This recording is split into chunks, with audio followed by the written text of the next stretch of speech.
Habibis, we are live. What is up? No turban this time. A little cleaner this time. We had to dodge the feds last time. Yeah, and, I got too many calls. Too many calls. Let's make sure we get all the Habibis in to watch on this. Hoping that they are tuning in. Let's refresh. Make sure that they can see us. Yeah, this is the first time we're using this. We're kind of like boomers on a computer right now. We got some Habibis watching right now. Let's just take it in. Welcome, Habibis. This is the Habibi Power Hour. I don't think we need an introduction, but I'm Siraj. I'm Jay.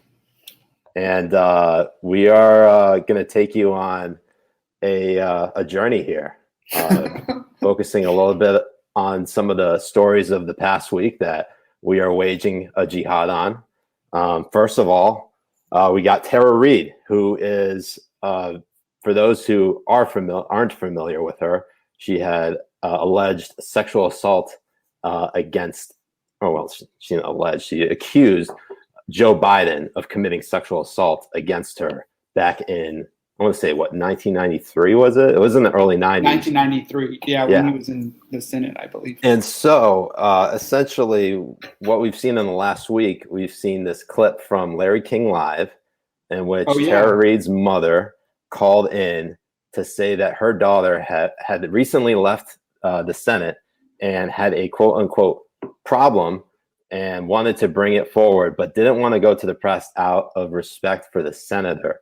And then we needed confirmation from Tara Reade now to confirm that was actually her mother back in, 93 or 94? Or was it 95? It was it was an early 90s show of Larry King Live. And then on Monday, Linda Lacasse, who is a friend of Tara Reade, went on the record with reporter Rich McHugh on the Business Insider, corroborating her account of these sexual assault allegations against Joe Biden. So in light of all that, Jay, how bad does this look for Biden? Well, honestly, if you want to, the best comparison we have in recent memory is Kavanaugh. And if it was treated in the same way as we saw it was with Kavanaugh, we would say that Biden is in really big trouble. And the main reason why is because the media and Democrats made such a huge deal over Kavanaugh and Ford, even though all the people Ford talked about in it didn't corroborate her story. Nobody else came out against Brett Kavanaugh. It was total opposite. They all said that he was like so great to them and all that kind of stuff. But that didn't stop the media onslaught of wanting his head on a stick. And when you come and look at what's happening with Tara Reade, with the story, with what's happened on record with Larry King, with her mom calling in, her friends corroborating it, and not only that, my favorite thing was that tweet from the New York Times when they were talking about there was no other claims of sexual assault other than women talking about how creepy Joe Biden was and how he was touching them unwantedly and all that kind of stuff. And then they had to go into delete mode and edit that out and then delete the tweet as well. It's just mind-boggling how you can't hold Democrats to the same standard that they want to hold other people to. Yeah, I mean, it's stunning right now because I think, and I had this tweet queued up. I think it was from Swin. I'll show it in a bit when we get to the list, but it's pretty stunning how no one has responded to requests for comment of all of the allies of Joe Biden.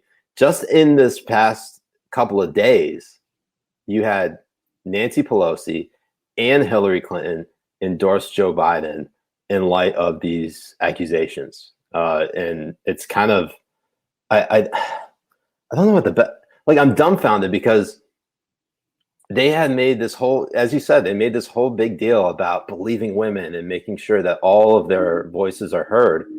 And I mean, like, we shouldn't be surprised, but at the same time, it's so crazy to say that you'd have to see this level of hypocrisy when it comes to something as like as clear as day as sexual assault. Like, even if it's a he said, she said type of deal, which many people thought of the Kavanaugh deal as, there were many Democrats who didn't want Brett Kavanaugh on the court who said, hey, actually, you know, we don't have conclusive evidence of this actually happening.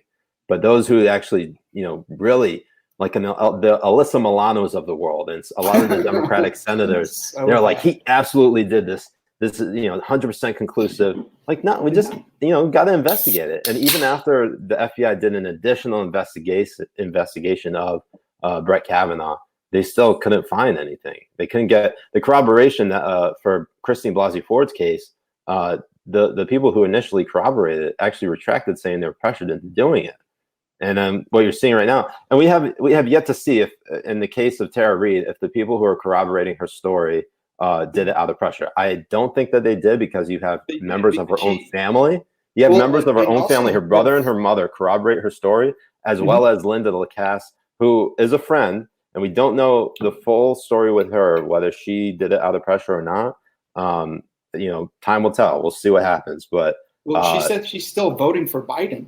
So yeah, and that's the crazy thing. It doesn't sound like it was pressure at all, because in the same article, she stated how she's still voting for Biden, even though she knows Tara mentioning this to her before and had that story coming in. I mean, when it came with Ford, her own friends were talking about they don't know what she's saying or what she's talking about, or any of these that are coming forward. Yeah. And not one person came forward talking about how creepy Kavanaugh is compared to Joe someone Biden. Mentioned Justin Fairfax. I mean, that's a good point with his case, because that got swept under the rug real quick. And I think the only reason Fairfax came into light was because of Ralph Northam, with his blackface and Ku Klux Klan photo and his medical school yearbook.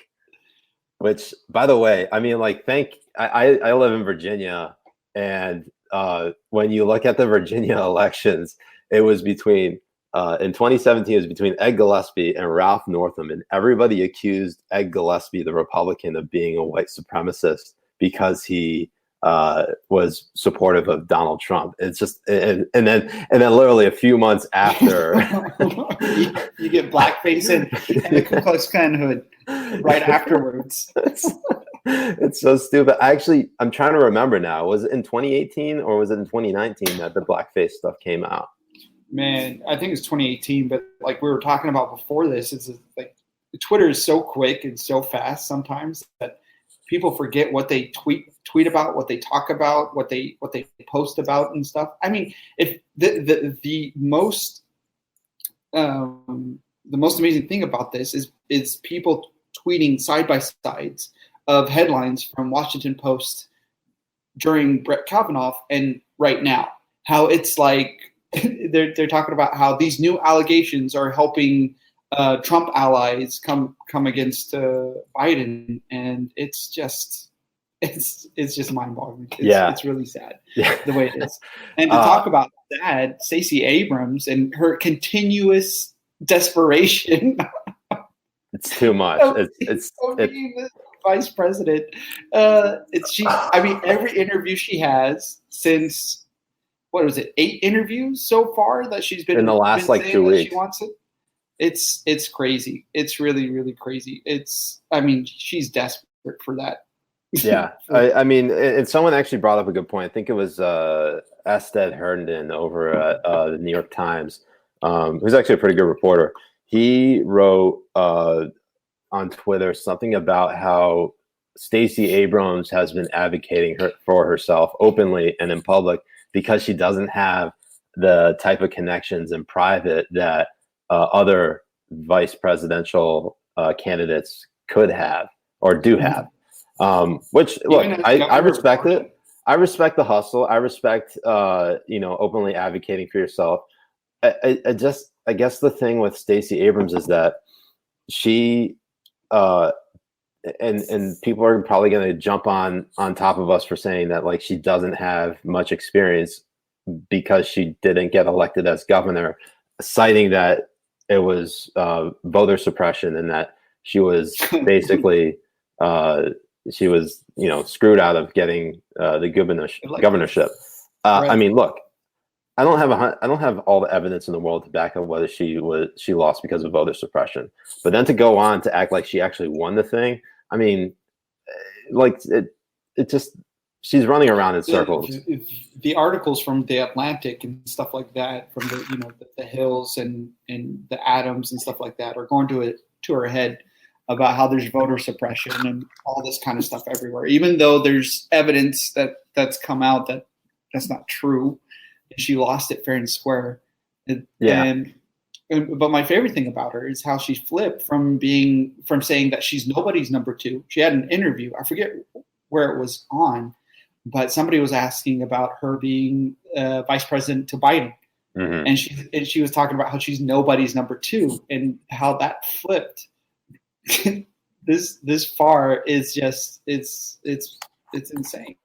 Yeah. And, I mean, I don't know. What do you think? Do you think Biden will go into the pressure, especially after she said what she said about it? Like, it better be a woman of color or some shit, accusing him of racism if he does it. I was making the joke because I like only my Twitter followers, my Habibis, really know this because it's just like I have so many labels that have been added to me because I've had like people like Neera Tanden call me an incel. I've had people left and right call me gay. And then, of course, Fox News outing me as a lib. So, obviously, I'm a gay incel lib. And then, of course, being Muslim, I'm a gay incel lib terrorist. So, exactly. So, obviously, my joke about this has been, look, I think it was along the lines of, Stacey Abrams saying, like, if he doesn't pick a black woman, then he's, really messing up here. And like in my case, it's like if he doesn't pick a gay incel lib terrorist, like, man, Joe Biden's going to lose it. Absolutely, 100%. Someone asked, who was it? Matt Jungle asked if he could buy me some AirPods. I actually have a pair of AirPods. I wanted to ensure that everyone could hear me because I've had issues between connecting these AirPods to this MacBook. So I'd rather the Habibis actually be able to hear me than looking clean. So.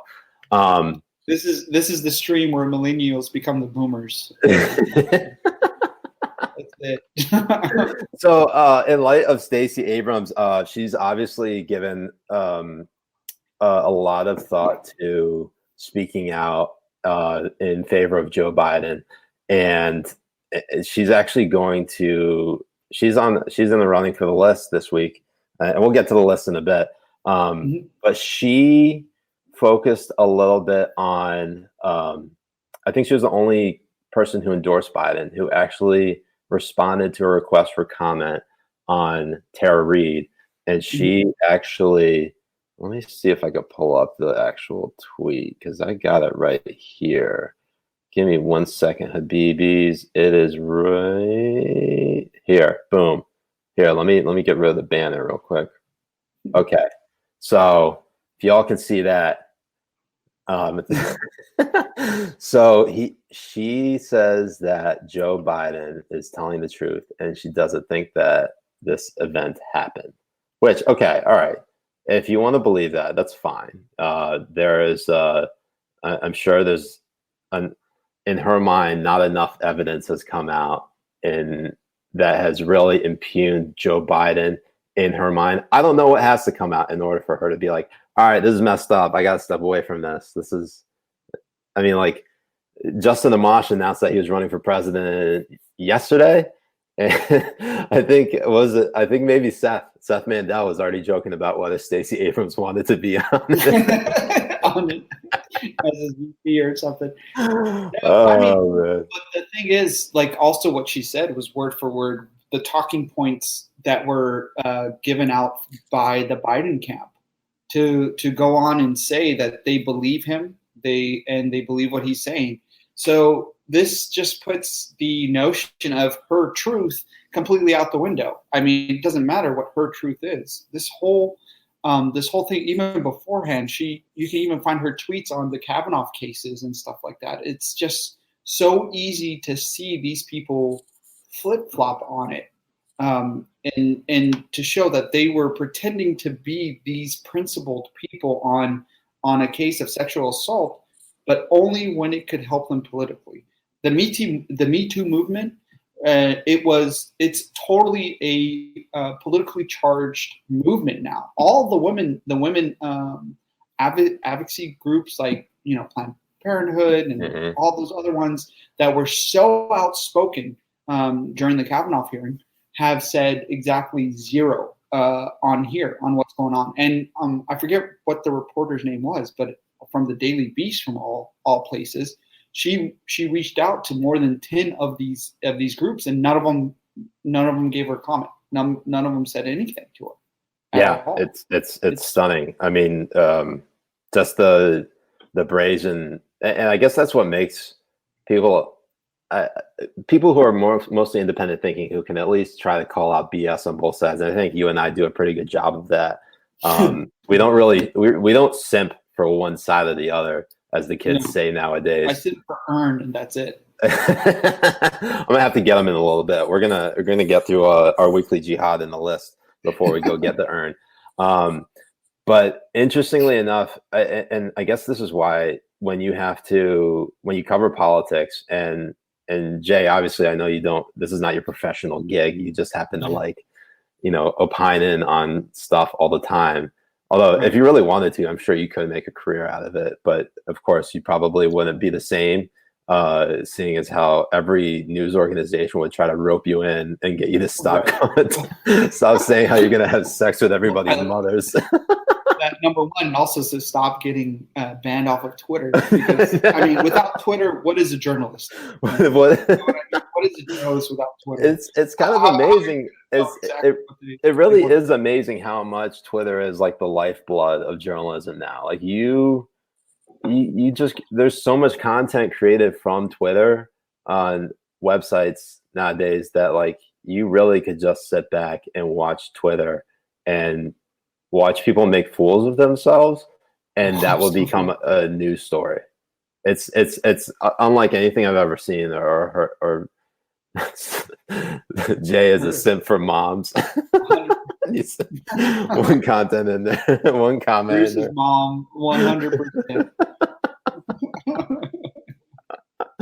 Oh man! And then also, it's a relatively new thing, because people were tweeting shit out in 2014 even, or 2007, 2008, that nobody gave a shit about. But when somebody gets in there or whatever, you're going to get the K-files of the world digging into your shit to find out exactly what it is that you saw. If you got a retweet from the president, like if Earn got a retweet from the president, you better know that K-Fi is going to dox the shit out of him. I feel like it's well known that about the president. I feel like it's well known that if I get a retweet from the president that and say K-File looks into my history, they'll find out that Ernie's been running the account the entire time. Exactly. I mean, because nobody can bring out that good content. Like I know you really can't. So let's see. Let's actually. Oh, yeah, I forgot. We can actually do this. We can actually highlight some. We got actually use my real. Oh, look who's here. It's your mom. Oh no, bro, can you please get that off there? Thank you. That's my mom right there. She's actually on here. Hey, it's moms. Another comment. Did I just hear Bruce's mom tell Jay to come? Oh man, let's get to some of these Carlos comments. Amashmi 2020. I appreciate that. Amashmi Hashmi 2020. The incel lib vote will carry them to victory. 100%. And that's also my favorite thing that's happening right now. The Amish coming into the fray. And did you just call him Amish? What is his name? Amash. Amash. Is it really Amash? It's really Amash. Isn't he like Arab or something? He is. What's it called? He is. He's like a Christian Palestinian. Oh, gotcha. Yeah, that's right. He's like his half grandfather Palestinian, and he's I mean, he doesn't ever really speak out on Israeli-Palestinian issues. If anything, he's one of the what was it? He's probably, because he's a libertarian, he's probably one of those people who's against all foreign aid going to any country. Right, and I think he's pretty consistent on it. Like he keeps it. Carlos asking what does MILF stand for? Wrong answers only. Muslims in love with Fatima.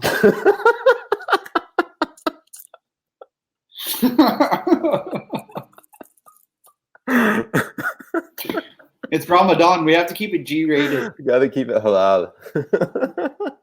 No, but what I wanted to get into was, you know how there's a lot of the Bulwark guys on Amash coming in, instead of throwing their votes to somebody who's more in line with conservatism and stuff like that. They're trying to really downplay it and attack it like it's going to steal votes from Biden or something like that.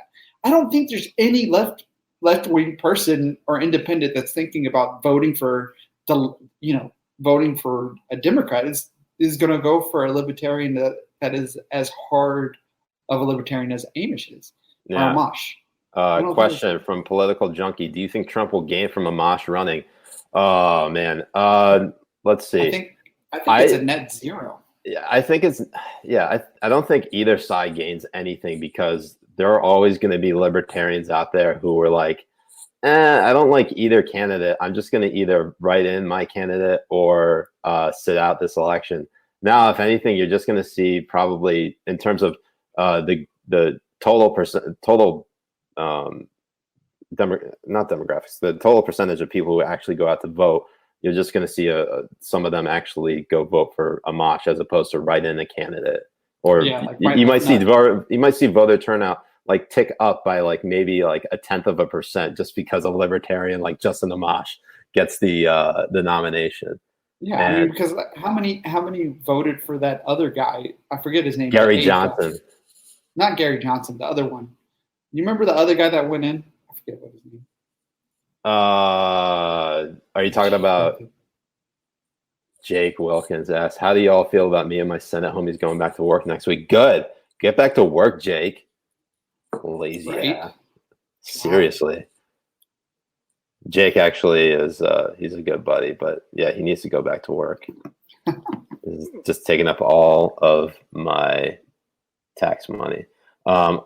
So someone asked, is anyone actually going to vote for him? I assume you mean Justin Amash. Joseph also asked, Weld or Ian McMillan or Million. There was also Austin Peterson, and Austin Peterson lost the nomination in 2016 to Gary Johnson. And if you remember, the great thing about the 2016 Libertarian convention, not only was there a candidate who actually was stripping on stage, and he was like a real thick, heavy boy. There was also the everything that could be surmised about the Libertarian Party was whether they agree that people should have driver's licenses to operate a vehicle, which is one of the greatest debate points ever, because what was it called? Because Gary Johnson is like, I like to see some people have some competency before they operate a vehicle, and he was getting booed off the stage. I know, just for having something just a little bit. Carlos asked if it was actually Ron Paul. Was that who you were? No, it was not Ron Paul. Who do you think it was? It was Evan McMillan. Jake He wasn't running as He was running not as a libertarian, but he was running as the moral independent. That's right. Person. Wow. And then he really ran that for so long on Twitter and stuff. But I mean, and somebody also said it on here as well. Yeah, and Jordan Lethal. Right. Outside of Twitter, nobody's going to know who this Amash is. Nobody at all would ever know who it is. And that's the thing about Twitter, is that it is not real life. People, 0%. I'm actually very surprised when people say they know me from Twitter because like I don't ever get stopped unless I'm like at CPAC. Yeah. That's it. Well, I've had more people I had more people tell me they love my Twitter at CPAC than I've ever had in my entire life. I'm pretty sure you would. I mean, because people who go to CPAC and stuff are very Twitter driven, and No, I know, but I'm just saying that they're like fans of that's like Candace Owens, or they're fans of um, I don't even know their names, even though I'm on Twitter a lot. But those are the type of people who go, or that Kirk guy, whatever his Charlie name is. Kirk. Charlie Kirk. Nobody knows these people outside of Twitter, and nobody goes to these CPAC events outside of the people who follow these, who unironically follow these like nut jobs. Unironically is key here. Jordan Lethal asks, so the conservatism argument is Amash steals the never Trump vote, thereby stealing the election from Handsy Grandpa. Handsy Grandpa, that's a good one. I assume that is the argument there, because I've seen a number of the Bulwark and Lincoln Center crowd say that they don't approve of Amash running, even though like a year ago when Amash came out in favor of impeaching Donald Trump, it was the only at that time he was the only Republican in the House saying that we needed to impeach Donald Trump. Everyone was like, oh, you know, Amash has so much, he's so principled, he obviously he just stands up for what's right. And I was like one of the few people, I was like, this dude's running for president. Like, that's not right. Like, if you have been a follower of politics at all, and anyone can probably see it, just coming out and stating like something as big as that, like, it's not, when you're in politics, it's not so much about principles, it's all about power plays. And I bring that up because, let's see, I really want to show this right now, because this is what happened back in here. Let me get rid of this question here. Where is that? Come on. Okay, and then get rid of the banner. God, I'm sorry, folks. This is all taking like a lot more technical savvy than I'm used to. So this is back in May 18th of last year, and I went on CNN and talked about Justin Amash basically advocating for Donald Trump to be impeached, and he wrote it in a big long thread after reading the Mueller report, and that was what I said. My first response, or the first one of the most prominent responses, was from Matthew Dowd. And if you're not familiar with Matthew Dowd, he is the chief political analyst at ABC News. And there's a good chance you've probably been blocked by him. Yeah. And let's see if we can. From like 4 different accounts, or 6. Yeah. I don't know if I'm just testing things out here. So his first response obviously was, seriously, before we think he or anyone's first inclination to do something is political, why don't we make assumption he is taking the stand out of principle? Okay. So everyone, as you can tell, very much on the pro Amash, pro principle stance here, until we saw this news last night. April 20th. Notice the day, April 28th, almost a year to the day. Not almost a year. I would say like 3 or 4 weeks off. 3 weeks off. Because that was May 18th. This is April 28th. So he's seeking an exploratory committee. Okay. He's not exactly 100% running for president, but he's pretty much 99% of the way there. You know, right. He's all but running for president. So as soon as I saw that, you know, I have a pretty good memory. Twitter tends to hurt that a lot. So I'm thinking to myself, I'm like, did I say that Amash was going to run for president at some point in time? And sure enough, I went back to that tweet. I was like, holy crap, I did. And then I just had to just throw this in Matthew Dowd's face. And everyone, I mean, I was just, I was, for one, I was really proud of myself that I remembered that. And secondly, I was really proud of myself for just dunking on Matthew Dowd almost a year after that whole debacle happened, because like with anything in politics, you truly cannot underestimate anyone's ability to just make a power play for anything. So, right. And also I think George Conway. Yeah. I get names really bad. What are we going to call him? Keonway? Keonway. But no, what's it called? He also was talking about how it was like a principled stance and all that kind of stuff. And then when Amish came out with these tweets, he was talking about how it's the end of it. Yeah. And it's just really, really funny. Yeah. No, look who's here. You see it? Who? Where is Yashar. Yashar! Am I saying it right this time? He's gonna kill me. Oh, look at these eyes. Oh, I'm gonna put it up. Look how he spells it, like he's from Louisiana. I appreciate that he's going, halal in this case. Right. Most halal. The most. How have you been dealing with Ramadan? Oh, Ramadan's been lit, man. How else can I describe it? I mean, I've been doing this this running log on Twitter about it, kind of detailing my experience. But one thing I didn't really put out there, just because I don't know who's actually reading my stuff, and I don't know if it's like someone who's a potential employer, but like the one thing that I can say that has been not that great has just been not really the crippling depression, but more so like I'm not taking my medication because I'm fasting, and therefore like my mood goes down. And that's just because I have like ADHD, and it's obviously like I would prefer obviously to take my medication, but it's sort of like testing your wills, testing your strength, and seeing how well you can do this. Jay, you're on your third White Claw. Is that what it's actually my fifth. There was like 2 other ones before you went live. I will say, like, these are the type of things, like doing these lives with you and doing, getting on, having these exchanges that have lifted me up. But there are times where like, when Ramadan gets a little tough. But that's. Well, do you take your medication afterwards? I mean, because I took it tonight. I took it before we started here. Oh, okay, good. Because there's a lot of leeway when it comes to like medication and scheduled medication, and when doctors say that you need to. Yeah, I mean, like it's twice a day, and obviously, like I do have an out, but I don't take my medication that it's not that heavily scheduled, heavily regulated. It's just like when I need to take it, I take it.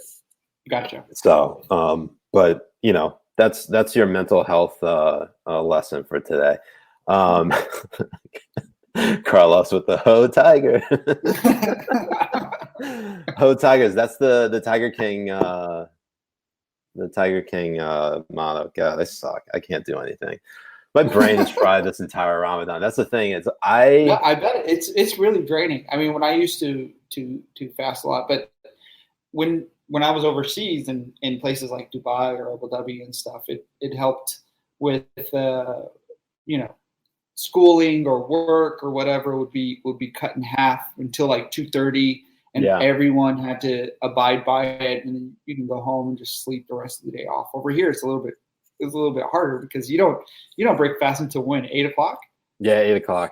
That's a broke fast. And for those obviously who are not familiar with Ramadan, you can't drink water or anything else. You can't eat, but you also can't drink water.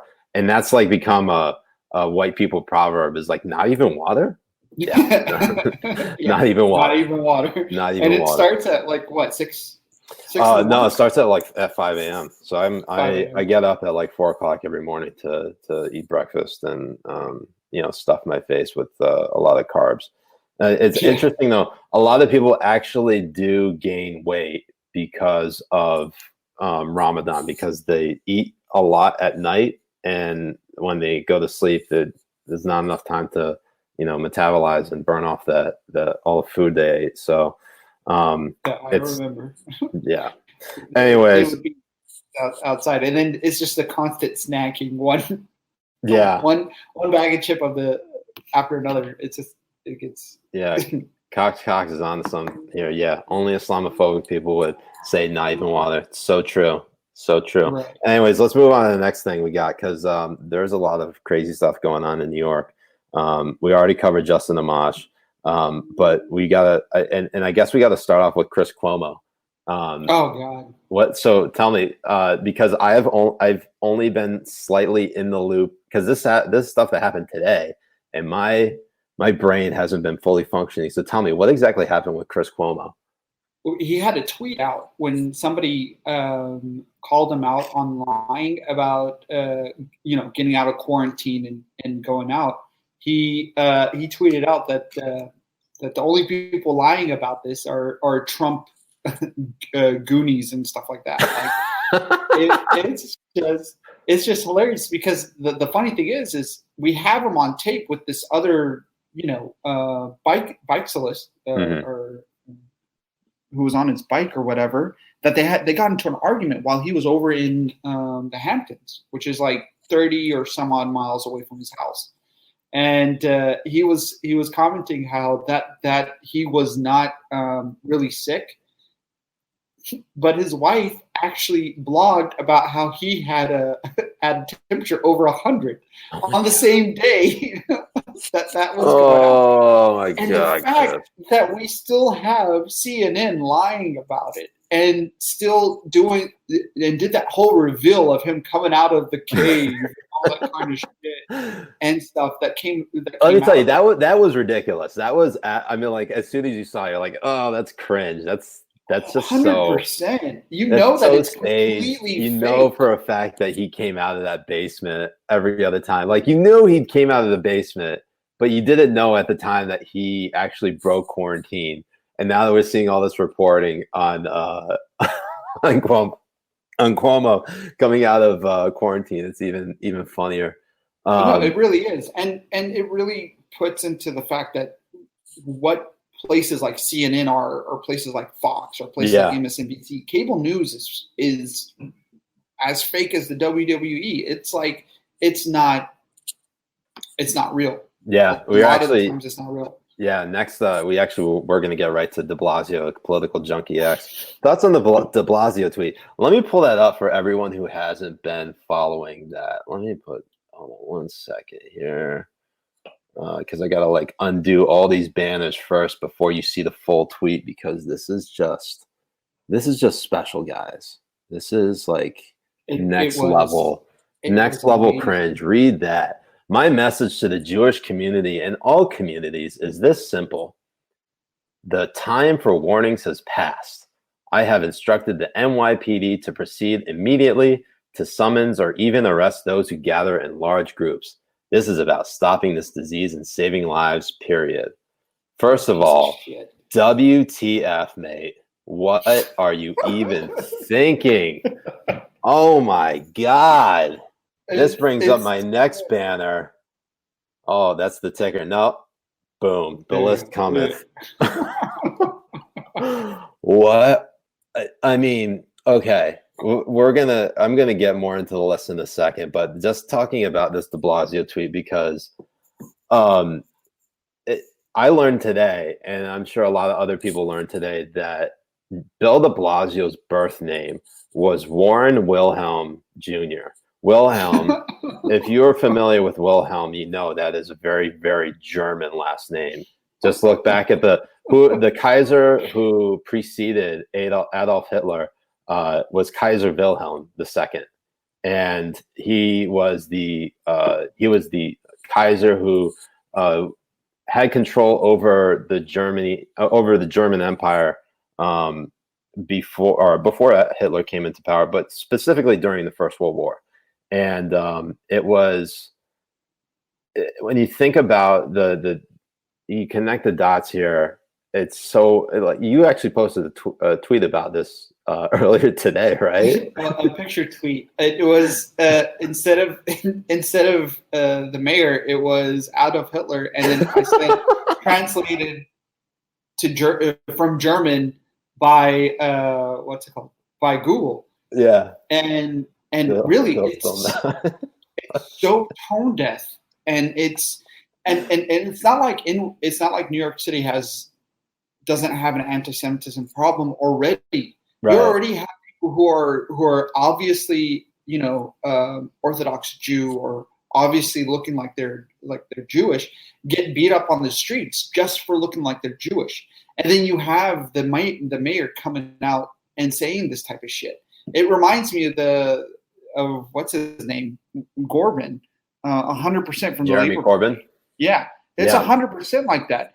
And like, yeah, it's great. You can send a nice tweet about Passover and wishing the Jewish community so great and all this stuff, but it's your actions throughout the whole thing and how you threaten them as you're going through it that really shows who you really are and how you are against them. Yeah. And it's really, and I feel for a lot of the Jewish community in New York, because it's one of the biggest ones that we have here in the United States.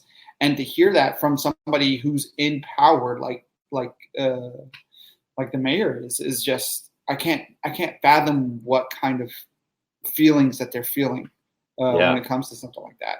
Jacob Sullivan asks, "What's Corbyn been up to these days?" That's a good question.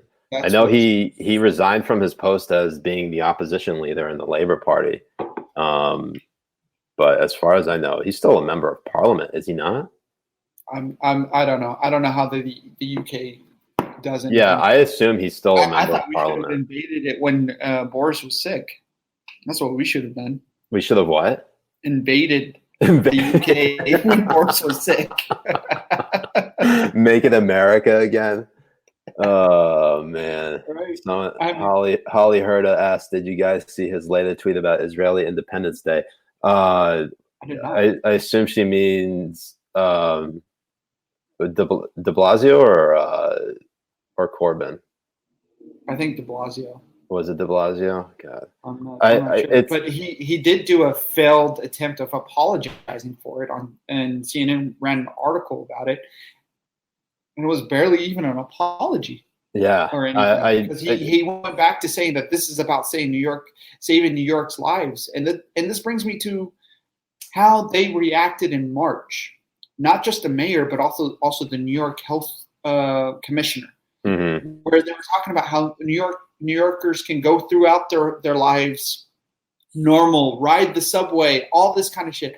I mean, it took until the day that Cuomo came out, that Andrew Cuomo, the governor, came out. Andrew Cuomo.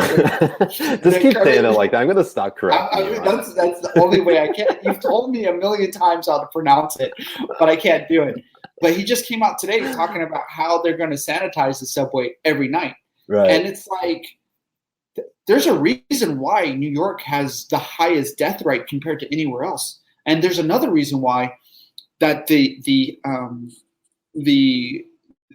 media is not making a big deal out of it. They've not made a big deal out of the subway, but they've made a big deal of people walking down the shore of Florida beaches. Yeah, and Georgia reopening businesses. Other places reopening businesses and stuff, but they make no big deal about Colorado, and they make no big deal about the New York subway.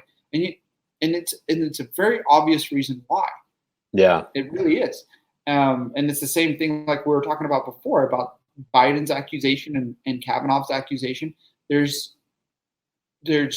a clear reason that Florida is run by Republicans, Georgia is run by Republicans, Colorado is run by Democrats, New York City is run by Democrats, and they're not showing it.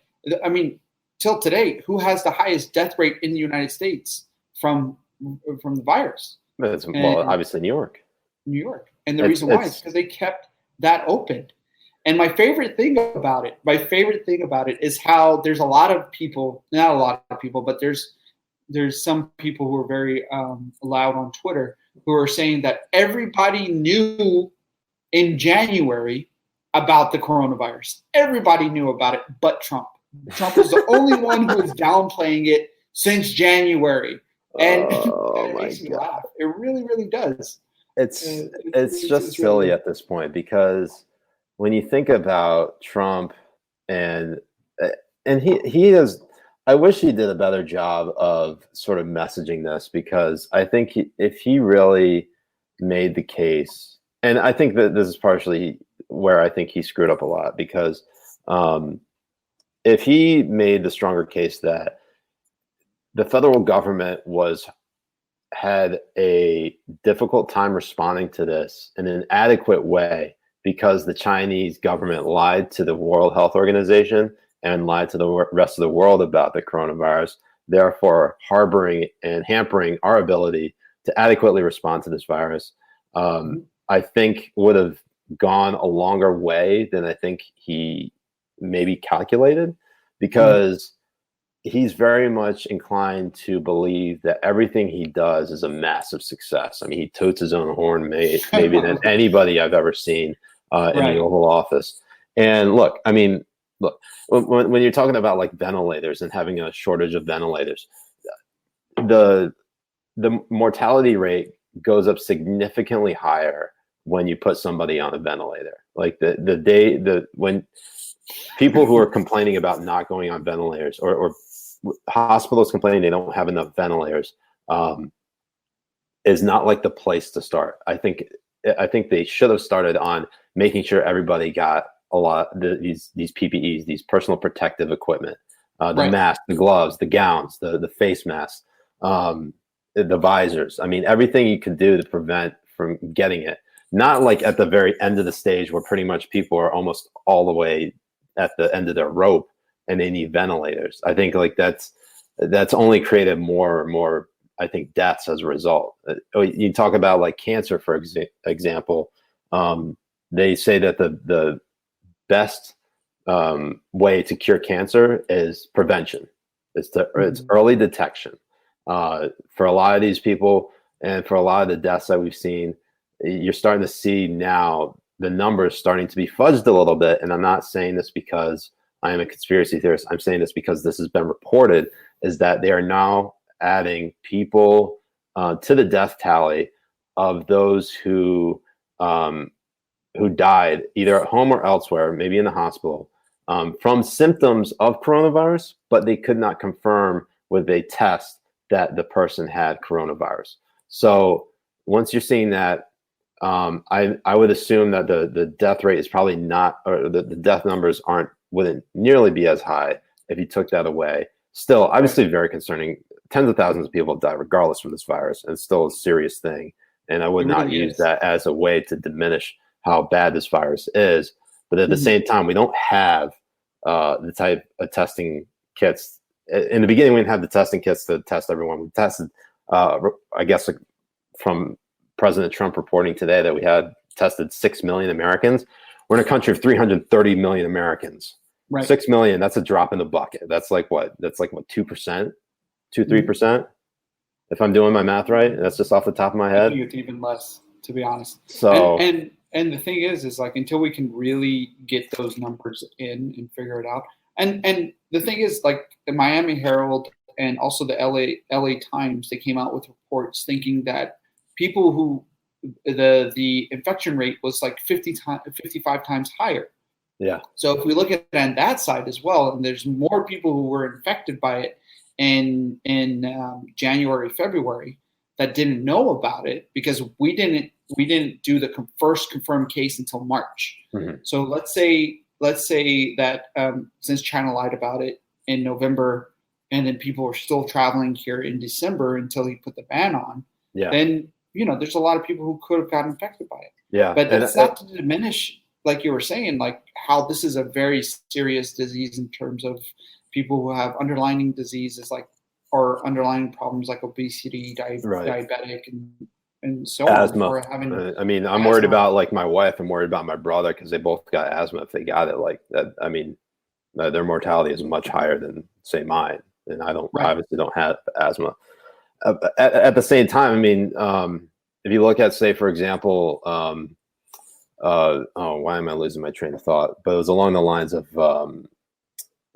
I certainly wouldn't sympathize with the people, like the fringe elements on the right, the Candace Owens, the Bill Mitchells, the Matt Walshes, who sort of kind of downplay this thing entirely And you even got Candace Owens out here saying like, "Oh, if there's a vaccine that's created, you can bet your ass I'm not gonna get it." Like, she's gonna be first in line getting that vaccine. Well, absolutely. But she tweeted that because that's a list deserving for sure. Oh, for that's sure. One of those But she already blocked me, so I got to find the screenshot of it. I trust one of the Habibis will send it to me. Right. But 100% they would. We got about 10 minutes left, and I want to make sure we get to the rest of the stuff that we were covering. So this is for really want to cover this bit because this is so delicious right here that I really this is just a treat. So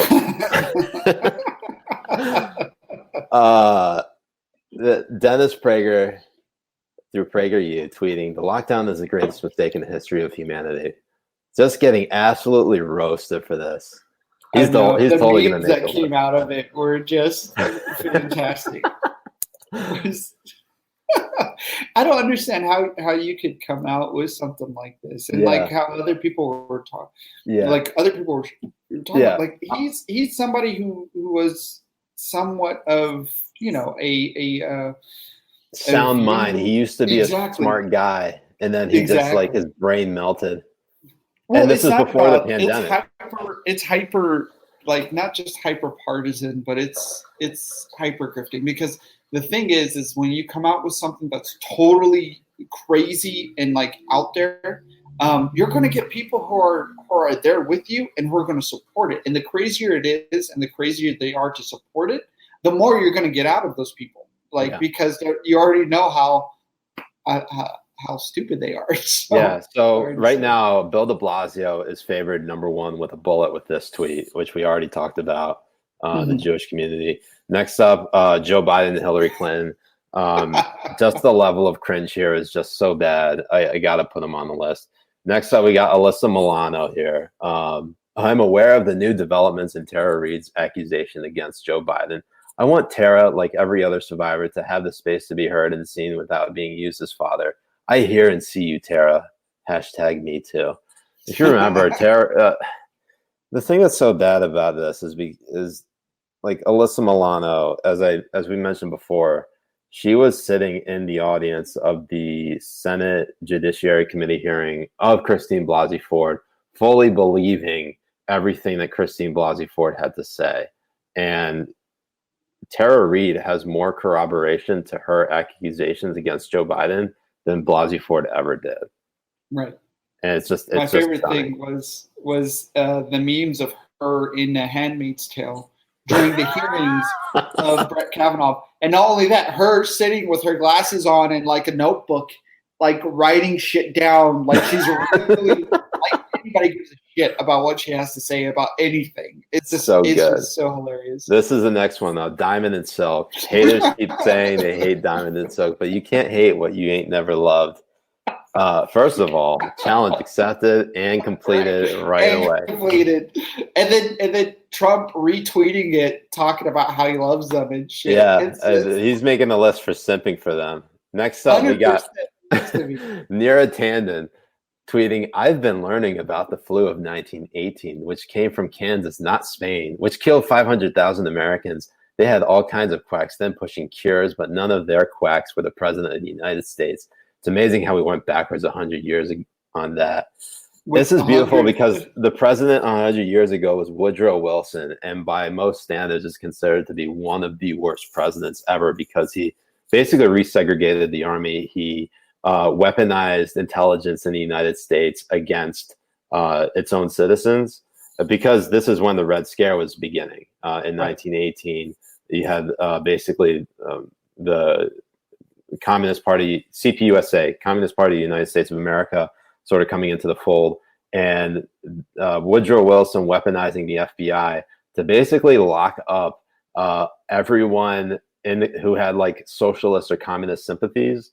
But even before that, during the First World War, once the United States entered the war in 1917, Woodrow Wilson, through the apparatus of the FBI and the federal government, jailed German Americans just outright. They just just sweeping, just took them off the streets, threw them in jail. basically threw away the key, and a bunch of them were convicted of having like espionage or sympathies towards the German Empire. So that's one thing that Neera Tanden seems to be, simping for Woodrow Wilson. Secondly, there's no evidence to prove that the Spanish flu actually originated in Kansas. It's actually speculated that it originated in China. Right. Like there's a lot more speculation that people believe that it's originated in China, just like the coronavirus did. Yeah. And that's Crazy. also another reason why it's a pretty funny tweet, because a lot of times when you're trying, the same people who are in the same boat as Neera and stuff, they're trying to say that if you're saying that it originated in China and stuff, that it's racist. And let's go to some comments where some people asking for Ern. Here, I'm going to put a solo up of you, and I'm going to go get Ernie. Why are you doing this to me, though? Why not? I can't click on their. I can go through the list and talk about like any questions that they have. But you can keep it this way. This is fine. You keep it this way. Okay. All right, I'll be right back with Ernie.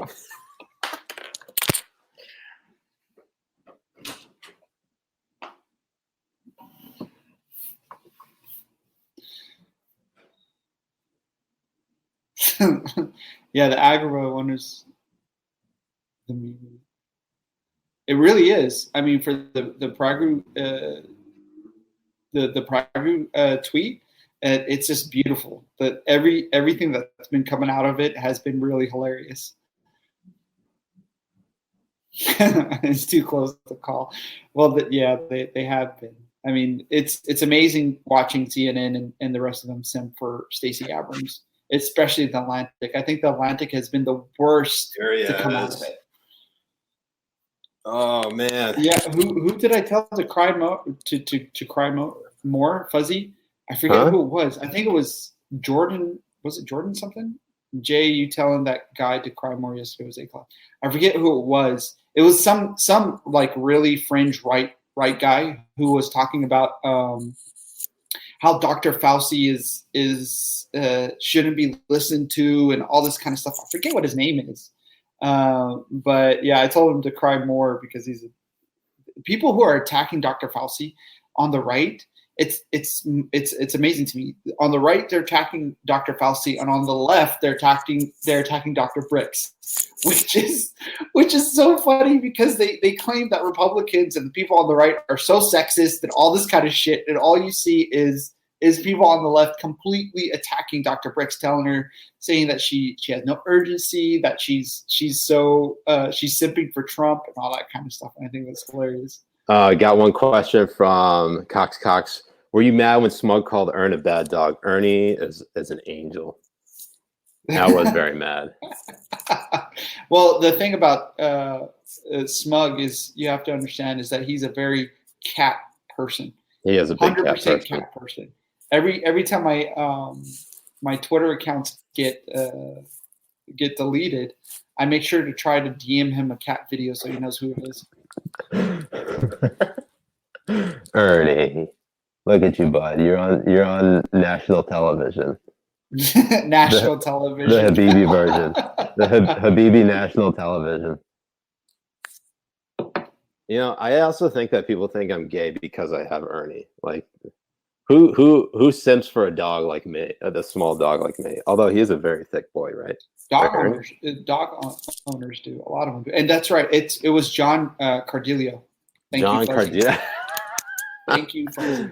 Oh man. Honestly, his tweets attacking Dr. Fauci should be like really on the list a lot of the times too. Oh yeah, no, he's totally gonna get on the list. I constantly forget to put him on, just because like, with the list, people have a certain level of expectations they got to meet. If they always tweet crazy stuff, then it's going to be more. Exactly right. Yeah, it's going to be more difficult for them to go on it. So, anyways, Habibis, this has been great. I think, really wish we reached 69 viewers tonight. This is the start of something new. We're probably going to do it more on YouTube just because the format is much nicer. As the 69 viewer, our target is 69. Every single threshold will be 69. So 169. 169. We only accept that. If we don't get there, it's an absolute failure. So Habibis, we're gonna put this on Instagram TV. If you want to watch it later, it's obviously gonna stay on YouTube. Subscribe to my channel. Jay, you don't have a channel, do you? You're not trying to build up a brand on there, right? No, I'm just trying to build you up, baby. Oh, my baby. Oh, well, Ern and I appreciate it. Habibis, you've been great. Thanks so much for joining us. And we will see you next week. Deuces, Habibis. Habibi. Every Wednesday, 7 p.m. What's it called? Pacific time. 10 p.m. East. All right. Thanks, Habibis. Masalama. Masalama.